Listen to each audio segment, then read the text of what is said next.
औज़ुबिल्लाहि समीउल अलीम मिनश्शैतानिर्रजीम बिस्मिल्लाहिर्रहमानिर्रहीम। बात चल रही थी आर्टिकल 209 कॉन्स्टिट्यूशन ऑफ पाकिस्तान 1973 की। सुप्रीम जुडिशल काउंसिल अपनी नवीयत का एक वाहिद इदारा है जो कि पाकिस्तान के कॉन्स्टिट्यूशन 1973 आर्टिकल 209 के तहत कायम किया गया है। सुप्रीम जुडिशल काउंसिल 5 अरकान पर मुश्तमिल होती है। अगर किसी वक्त कोई भी मेंबर गैर हाज़िर हो तो उससे जो अगले सीनियर जज हैं उनको सुप्रीम जुडिशल काउंसिल का रुकन बना दिया जाता है। सुप्रीम जुडिशल काउंसिल का सबसे बड़ा इख्तियार सुप्रीम कोर्ट और हाई कोर्ट के किसी जज के खिलाफ लगाए हुए इल्ज़ामात की तहकीक करना होता है। अगर काउंसिल किसी जज को नाअहल करार दे दे तो उसे फिर बरतरफ कर दिया जाता है। इस हवाले से Sahib PLD 1998 supreme court page 161,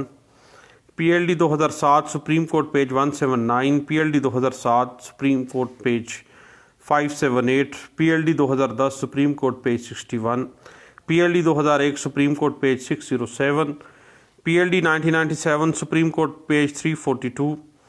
1994 SCMR page 2232, PLD 1987 supreme court page 447 जो है इस हवाले से हमें गाइडलाइंस फराहम कर देता है। बुनियादी तौर पर 5 अरकान पर मुश्तमिल सुप्रीम जुडिशल काउंसिल होती है। चीफ जस्टिस ऑफ पाकिस्तान और सुप्रीम कोर्ट ऑफ पाकिस्तान के 2 सीनियर तरीन जजेस और हाई कोर्ट के 2 सीनियर तरीन जो चीफ जस्टिस साहबान हैं उनको बतौर मेंबर सुप्रीम जुडिशल काउंसिल ले लिया जाता है। और अगर किसी वक्त सुप्रीम जुडिशल काउंसिल का कोई भी मेंबर गैर हाज़िर हो तो उससे जो अगला सीनियर जज है उसको सुप्रीम जुडिशल काउंसिल का रुकन बना दिया जाता है। और यही शर्त जो है चीफ जस्टिस के हवाले से मौजूद है, यानी चीफ जस्टिस ऑफ पाकिस्तान या chief justice of high court के हवाले से भी सेम एज इट इज़ इसी तरह ही है। और अगर किसी मामले में की गई जो तहकीक के नतीजे में जज साहबान की जो आरा है, जो ओपिनियन है, उसमें तजाद है तो फ़ैसला अक्सरियत की राय के मुताबिक होगा और प्रेसिडेंट ऑफ पाकिस्तान को सुप्रीम जुडिशल काउंसिल की रिपोर्ट अक्सरियती नुक्ता निगाह से पेश की जाएगी कि ये अक्सरियत का ये फ़ैसला है। अब इस हवाले से साहिब 1998 SCMR page 2268, 1991 SCMR page 2330, 1991 SCMR page 2477, 1999 SCMR page 2189, NLR 2000 civil digest page 54, PLD 1995 supreme court page 530, PLD 1981 supreme court page 23 जो है वो इस हवाले से हमें गाइडलाइंस दे देता है। अब साहिब इस हवाले से हमें सबसे पहले जो चीज़ को देखना पड़ता है वो है 2010 की 18वीं तरमीम, जिसके तहत ये वाज़ेह किया गया था कि if on information the president is of the opinion that, अगर कोई भी इंफॉर्मेशन प्रेसिडेंट ऑफ पाकिस्तान के पास आती है तो प्रेसिडेंट जो है के पास कोई इंफॉर्मेशन आती है कि कोई जो जज है वो मेंटली या फिज़िकली इनकेपेबल है प्रैक्टिस करने के हवाले से, सुप्रीम कोर्ट का कोई जज या हाई कोर्ट का जज, या कोई मिसकंडक्ट का कोई गिल्टी है कोई जज, या किसी किस्म का कोई उसको कोई प्रॉब्लम है, वो अपनी ड्यूटी परफॉर्म नहीं कर सकता है या मिसकंडक्ट का मुर्तकिब हो रहा है, तो फिर president shall direct to the council inquire into the matter. फिर प्रेसिडेंट ऑफ पाकिस्तान जो हैं वो सुप्रीम जुडिशल काउंसिल को हुक्म देंगे, राय देंगे कि फौरी तौर पर इस जज साहब के ख़िलाफ़ जो है इंक्वायरी की जानी चाहिए और इंक्वायर अबाउट किया जाए। ये 18वीं तरमीम 2010 में ये अमेंडमेंट की गई थी। इस हवाले से साहिब मैं रेफ़र करूँगा आपको PLD 2000 supreme court page 869, 1991 SCMR page 1041, PLD 2001 supreme court page 233, PLD 2001 supreme court page 607, PLD 1989 supreme court page 166, PLD 1999 supreme court page 57, PLD 1998 supreme court page 1263, PLD 2005 supreme court page 719, 1998 SCMR page 1949 ये इस हवाले से हमें guidelines दे देती है। और इस हवाले से एक लैंडमार्क जजमेंट है PLD 1988 सुप्रीम कोर्ट पेज 416 और PLD 2010 सुप्रीम कोर्ट पेज 61 जो है वो इस बात को बड़े अच्छे अंदाज से इंटरप्रिटेशन इस बात की दे देती है।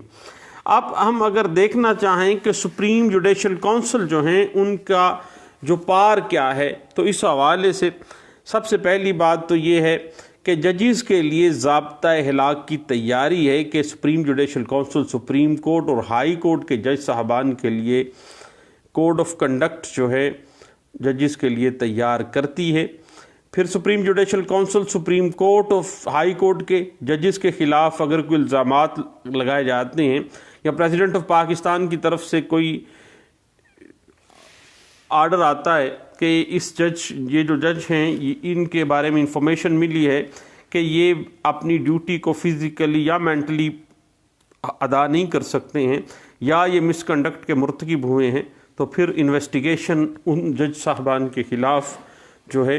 वो सुप्रीम जुडिशल काउंसिल करेगी। उसके बाद आपको पता है कि आर्टिकल 210 कॉन्स्टिट्यूशन ऑफ पाकिस्तान 1973 के तहत सुप्रीम जुडिशल काउंसिल को ये इख्तियार भी दिया गया है कि वो इन्वेस्टिगेशन की गर्ज से किसी भी शख्स को अदालत में हाज़िर होने या किसी दस्तावेज़ को अदालत में पेश करने के लिए आर्डर जारी कर सकती है। और अगर काउंसिल किसी जज की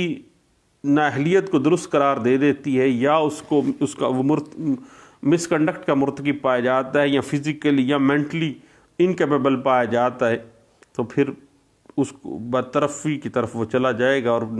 सुप्रीम जुडिशल काउंसिल उसको नाअहल करार दे सकती है, हत्ता कि वो बरतरफी की तरफ मामला चला जाता है। इस हवाले से मेजॉरिटी का जो फैसला है, सुप्रीम जुडिशल काउंसिल के तमाम फैसला जात अक्सरियती राय से होते हैं और जब भी ये फैसला का अप्लाई होना है तो जहन में रखिएगा प्रेसिडेंट ऑफ पाकिस्तान अपने सिग्नेचर करेंगे, उसके बाद सुप्रीम जुडिशल काउंसिल जो है उन जजेस के मिसकंडक्ट को मद्देनज़र रखते हुए उसको बरतरफ करेंगे। उसके बाद फिर सुप्रीम जुडिशल काउंसिल अगर किसी जज साहबान के हवाले से सज़ा को प्रिस्क्राइब करती है तो ऐसे मशवरे पर कतई सूरत तनकीद नहीं की जा सकती है। किसी मीडिया को कतई सूरत अलाउ नहीं किया जा सकता है कि वो सुप्रीम जुडिशल काउंसिल के किए गए अक्सरियती फ़ैसले को तनकीद का निशाना बनाएं, क्योंकि ये बुनियादी तौर पर सुप्रीम जुडिशल काउंसिल 18वीं तरमीम में भी एक एडवाइजरी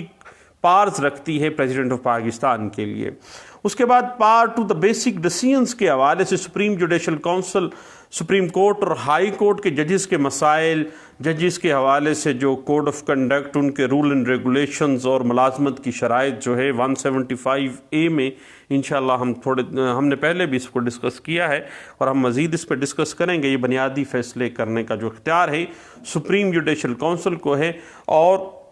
सदर पाकिस्तान की रेटिफिकेशन के बाद, उनकी तोसी के बाद ही सुप्रीम जुडिशल काउंसिल के जो फैसला जात हैं ये नाफिजुल अमल होते हैं। उसके बाद साहिब एक बात ज़हन में रखिएगा कि सुप्रीम जुडिशल काउंसिल किसी भी ऐसे शख्स को जिसने अदालत के वक़ार के ख़िलाफ़ कोई बयान दिया हो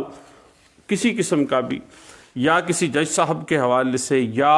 हत्ता कि सुप्रीम जुडिशल काउंसिल ने कोई फ़ैसला दिया है और उस फैसले को मीडिया में तनकीद का निशाना बनाया, हत्ता कि सोशल मीडिया में हमने पिछले दिनों काजी फाइज के केस में इस बात को देखा भी है और परखा भी है और सुप्रीम जुडिशल काउंसिल के मामलात पे जिस तरह से supreme court of Pakistan chief justice ने उस पर बाकायदा तौर पर एक्शन भी लिया था।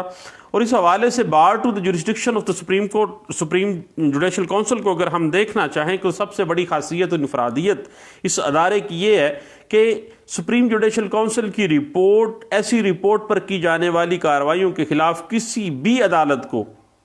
अख्तियार समाअत नहीं है। यानी सुप्रीम जुडिशल काउंसिल की कार्रवाइयों को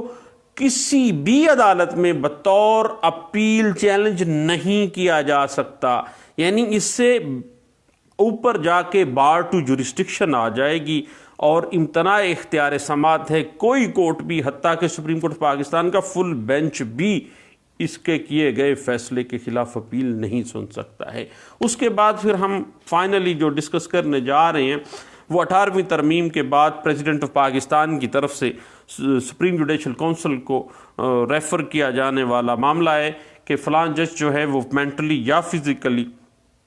वो फिट नहीं है या मिसकंडक्ट का मुर्तकिब हुआ है तो उसके ख़िलाफ़ तहकीकात की जाती हैं। तो सुप्रीम जुडिशल काउंसिल की जानिब से तहकीकात के बाद प्रेसिडेंट ऑफ पाकिस्तान किसी भी जज को जिसके ख़िलाफ़ वो इन्फॉर्मेशन आई है 18वीं तरमीम इस हवाले से हमने पिछले दिनों गपशप इस पर लगाई भी है, प्रेसिडेंट ऑफ पाकिस्तान उस जज को बरतरफ कर सकता है। ताहम इस सिलसिले में सुप्रीम जुडिशल काउंसिल का जो फैसला है उस पर हमें रिलायंस करना पड़ेगा। अब साहिब अगर हम आर्टिकल 209 और आर्टिकल 210 जिसमें सुप्रीम जुडिशल काउंसिल को इख्तियार है कि वो किसी भी शख्स को किसी भी इन्वेस्टिगेशन जो किसी जज के हवाले से है उसमें बाकायदा तौर पर कोई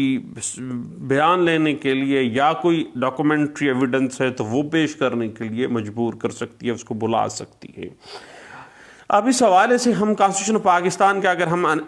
एनालिटिकल पर्सपेक्टिव में हम इस चीज़ को देखें तो ये एहसास होता है कि प्रेसिडेंट ऑफ पाकिस्तान किसी भी जज को सिर्फ उस वक्त ही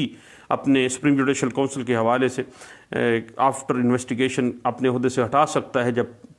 काउंसिल ने बाकायदा तौर पर प्रेसिडेंट ऑफ पाकिस्तान को ये तजवीज़ किया गया हो, वरना बेशक सुप्रीम जुडिशल काउंसिल किसी जज को कसूरवार ठहराए, लेकिन जब तक प्रेसिडेंट ऑफ पाकिस्तान उस जज को हटाने की सिफारिश नहीं करेगा,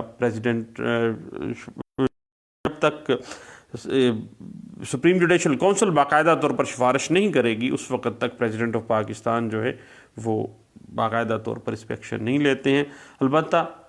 बदतरफ़ी के ज़िमन में प्रेसिडेंट ऑफ पाकिस्तान के जो अल्फाज हैं कॉन्स्टिट्यूशन ऑफ पाकिस्तान 1973 में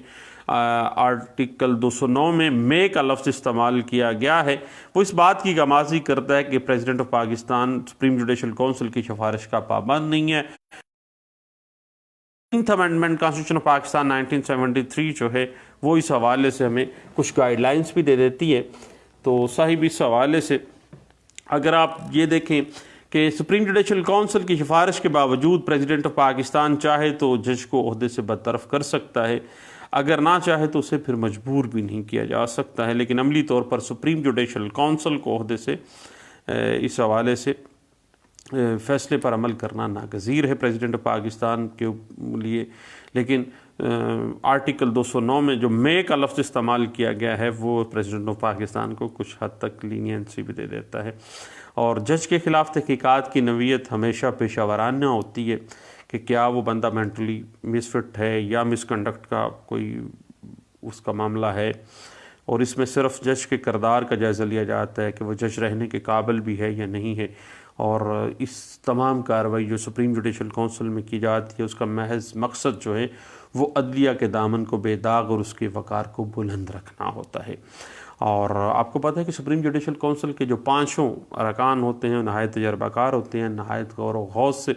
तमाम जो मामलात हैं, जो इंफॉर्मेशन प्रेसिडेंट ऑफ पाकिस्तान से पास ऑन होती है किसी जज हाई कोर्ट या सुप्रीम कोर्ट के किसी जज के हवाले से, तो वो बाकायदा तौर पर उसकी इन्वेस्टिगेशन करते हैं। और इसी वजह से उनका जो फ़ैसला है बाज़ सूरत हाल में हतमी नवीयत इख्तियार कर जाता है, लेकिन इसके बावजूद जो है इसे सुप्रीम कोर्ट ऑफ पाकिस्तान पर बरतरी हासिल नहीं है। लेकिन याद रखिएगा चूँकि सुप्रीम कोर्ट ऑफ पाकिस्तान की